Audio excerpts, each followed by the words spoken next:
नमस्कार मित्रांनो, मी आज यासाठी व्हिडिओ बनवला आहे की मी नेहमी समाचार बघते. न्यूज जी असते ती मी नेहमी बघते. आता 1-2 दिवस झालं असं काही नाही, वर्षानुवर्ष मी न्यूज बघते. कुठे काय घडतं, कुठे काय प्रॉब्लेम आहे, कुठे काय लेडीजवर काय बलात्कार होतात, लहान लहान मुलींवर बलात्कार होतात. आता ते जे मनाचे जे बोलतात ना, मनोरुग्ण असतात त्यांच्याकडून होणं समजू शकतो. पण हे जे साधू संत आहेत जे लोकांना फसवतात, कित्येक लेडीजवरती बलात्कार, मुलींवर बलात्कार करतात, तरी लेडीज सुधरत नाहीत. अरे समाचार बघत जा. समाचार कशासाठी असतो? हा न्यूज कशासाठी दाखवतात?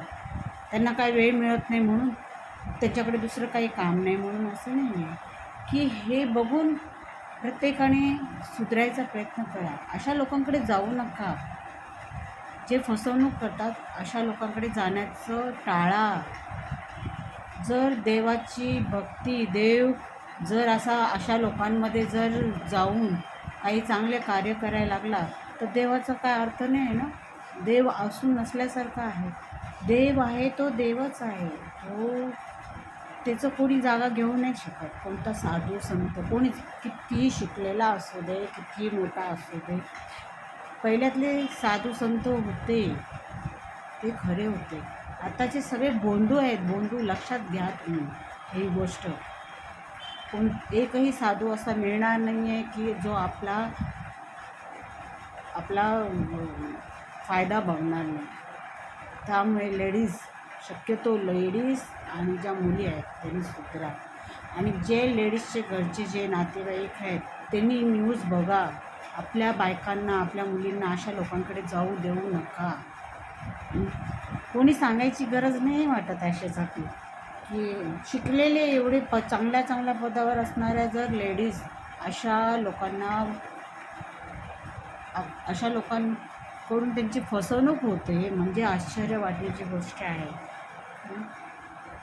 कसं काय होतं हे? आसाराम बापूजींचं पाहिलं. ते आसाराम बापू तर लेडीजला घेऊन नाचायचे, कृष्ण व्हायचे. अरे एवढे न्यूज काय काय निघते, एवढं काही आपल्या डोळ्यासमोर रोजच्या रोज येतं, तरी लोक फसले कसे जातात मला कळत नाही. भोंदूगिरी. अरे असं कोणाच्याही शरीरात देव घुसत नाही आहे. देवाला काय एवढंच काम आहे का कोणाच्या तरी शरीरात घुसायचं आणि याचं चांगलं करून त्याचं? अरे जे कर्म करणार तेच मिळणार. जे आपण कर्म केलं असेल तेच आपल्याला भोगायला येतं. म्हणून अशा भोंदू लोकांपासून दूर राहा एवढीच एक विनंती आहे. न्यूज बघत जा. असं नाही आहे आपण शिकलेले नाही आहेत त्या पण लेडीज, त्यांचं काही त्यांच्याबद्दल आपण समजू शकतो की त्यांना काही ज्ञान नाही आहे किंवा त्या जास्त कोणाच्या अशा ह्याच्यामध्ये. आणि जरी समजा अशा लेडीज जरी अशा लोकांकडे गेल्या, पण जर समोरचा व्यक्ती जो काही बोलतो, कसा वागतो, हे आपल्याला तर कळतच नाही. एवढं तर कळायलाच पाहिजे ना. कोणी आपल्याला फसवतं आहे, कोणी आपल्यावरती अत्याचार करते, हे प्रत्येक लेडीजला कळायलाच हवं ना. असं कोणी कोणाला बलात्कार करेल, काही करेल. आणि मग घरातल्या अडचणी दूर व्हाव्यात म्हणून तुम्ही काही करायचं, आपली इज्जत द्यायची, लाख मोलाची इज्जत अशा भोंदू लोकांना द्यायची. हे चुकीचं आहे ना. हे तुमच्यासाठी पण चुकीचं आहे.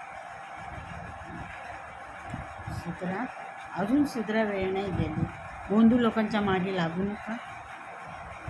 जे आपल्या नशिबात लिहिलेलं असतं तेच होतं.